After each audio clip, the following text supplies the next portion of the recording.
How are you? Hello. Fernando, nice to see you again. Hello. So, Nice to see you. there are the words, unearth your greatness. You've done it a few times over the years. What's the secret to unearthing your greatness? Obviously, you have to love what you do. And you have to still enjoy what you do. You need to focus on something, on a goal, and then go for it. You know, there are sacrifices that you have to make. What motivates you today? Personal challenge, I would say. You know, try to win again in Formula One. The project itself, you know, Aston Martin, you know, the great facilities that we have now, the great people that join the team as well. I feel very proud to be part of the organization, and you know, it keeps me in the best shape possible, because I know that I have a responsibility, you know, over my shoulders, being in an incredible organization like Aston Martin, and that's the place where I want to have the last opportunity in F1. Is that right? Yeah, I think you know, look. I'm racing now because I love to race. I'm racing because I want to win again, and I want to win it with this team. We all want to prove something. We all want to win one more time. In Formula One, you are dictated by the car performance, but the job from a driver is different. You have to create that perfect car together with the team. So it's a different kind of job. You are not only driving on Sundays, you have to create the perfect team from Monday to Saturday. So when you talk about you have to create a perfect team, what are the things they want to see and hear, the behaviours from you that really matter? First of all, you need to respect, you know, everyone's job here. We are 900 or 1,000 people in Aston Martin, and everyone in the team has a key role, you know, into the performance of the car. At the same time, I think you need to lead by example. You have to dedicate, you know, the necessary hours to perform at your best. You have to deliver the result on Sundays when it's possible.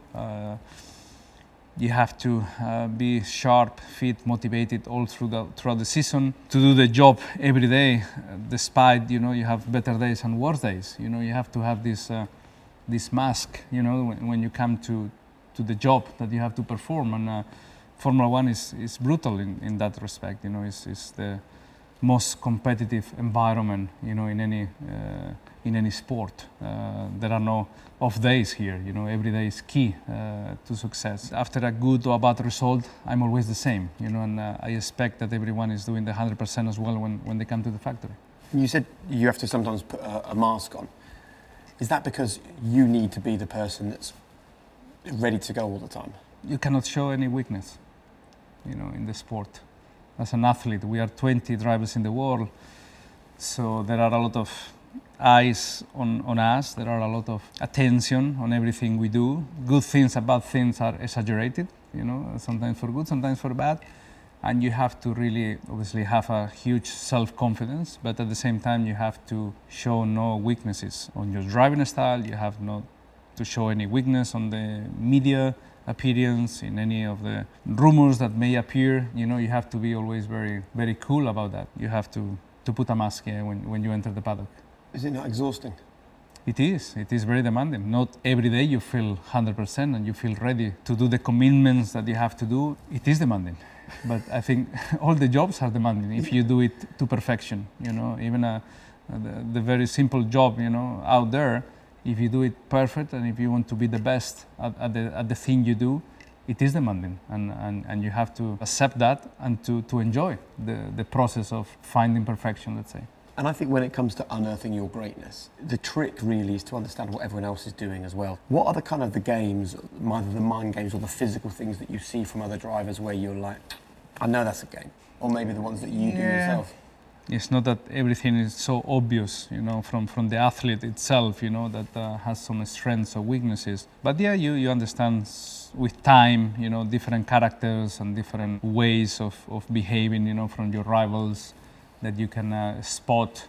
Even in free practice, that there are a couple of interactions with other drivers and cars, more friendly or less, or... What does less friendly look like in free practice? Yeah, just, you know, impeding a little bit some of the good laps, some tricks out of the pit lane, you know, that you are letting a car go or just taking that spot and break a little bit the train of cars that are coming behind. You know, there are always little things. Driver's briefing, you know, sometimes you go there in the room and your main rival on the previous race raise a point from that race that you were a little bit borderline on overtaking move or something like that. So they just ask for a clarification on that move, which they know it was right and it was on the limit, but just, you know, that's is pointing at you, you know, that question. You know these kind of things and you play that game as well sometimes. It's more outside the car where you can spot some of the competitiveness that we all have, you know, in some media answers.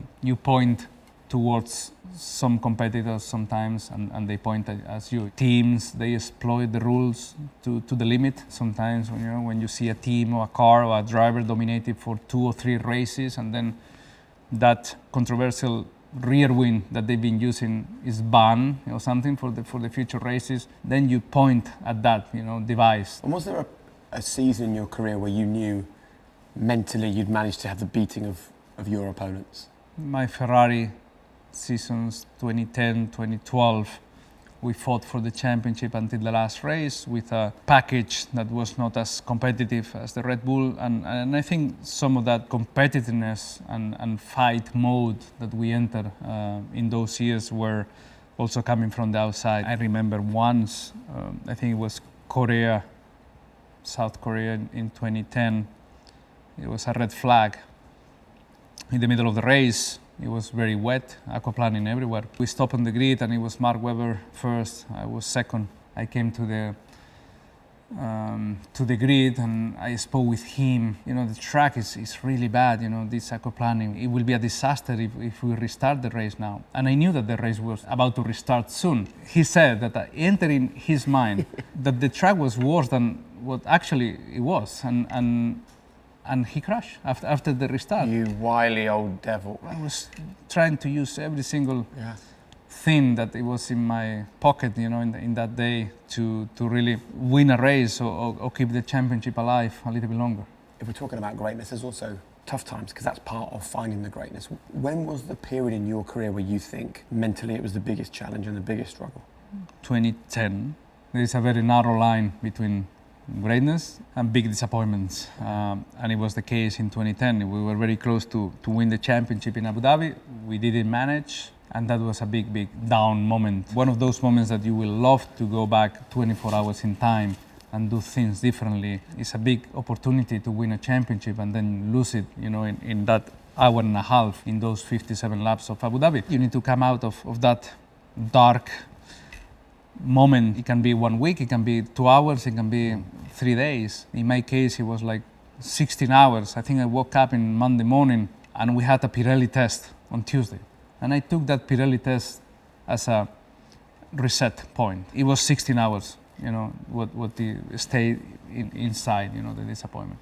And for people watching this who struggle with getting over disappointment or it holds them back, what advice would you share with them that you've learned over the years? That everything goes by very fast, much faster than what you think in that moment, you know. In that moment you think that, okay, the end, this is the end of the world, but the sun and the day comes within 16 hours and it's a new day. You know, it's difficult to understand why this happened now and what this happened to me. With time, with days, with weeks or with months, you will understand, actually that had to happen to find me now in this situation. Amor fati, accept your fate. Like, this is the way that the world has set out for me. Are you able to accept your fate when you look at your career and you think of the great moments, but you also think of the tough moments, and you're now sitting here at Aston Martin? Would you change anything? If I change something, I will not maybe be here now, and I will not be who I am now. So it is tricky always. Obviously, if you have the crystal ball and you go back in time and you do things differently, in Formula One it's very easy to choose different teams. Maybe you win more championships, so you are in a different position, but I'm happy. You know, I think all the decisions that I made, all the mistakes and good things that I made had to happen, and they were there for a reason. What would you say is the biggest lesson you've learned from success? You will not be there forever, you know.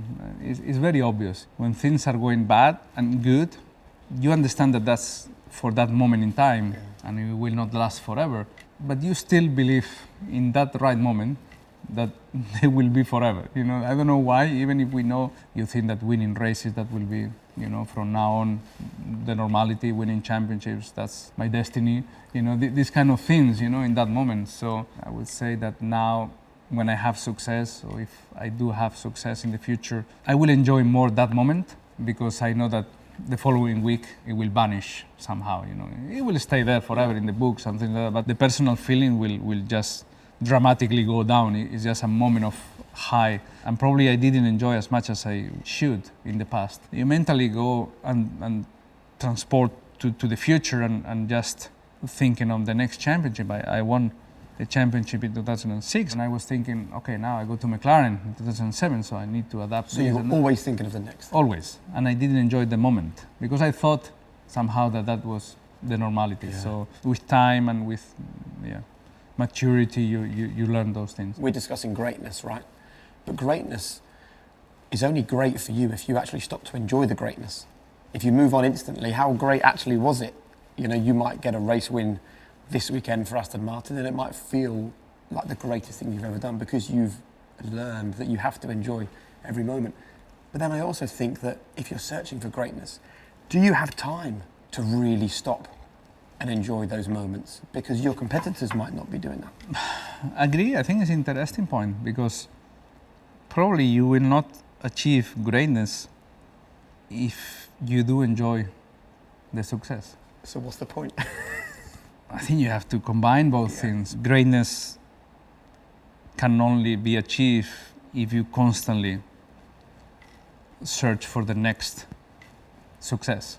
To make a difference in an ultra competitive sport, it means that you need to do something extraordinary, and you have to do something that probably has been never done before. You have to be always in a constant mood of just sacrificing everything for the next success, and that's very difficult to do in life. Absolutely, and I think this also applies to everyone watching this, everyone in this room now. I think so many people live their lives thinking, I'll be happy when I have some success. And it's only when we stop and look back we realise the happiness should have been in the struggle, in the sacrifice, in the challenge. You have to enjoy the journey. In a way, it was happening in my career as well after Formula One. I always thought that the prototype cars and the Le Mans cars were the ones that I really loved to see.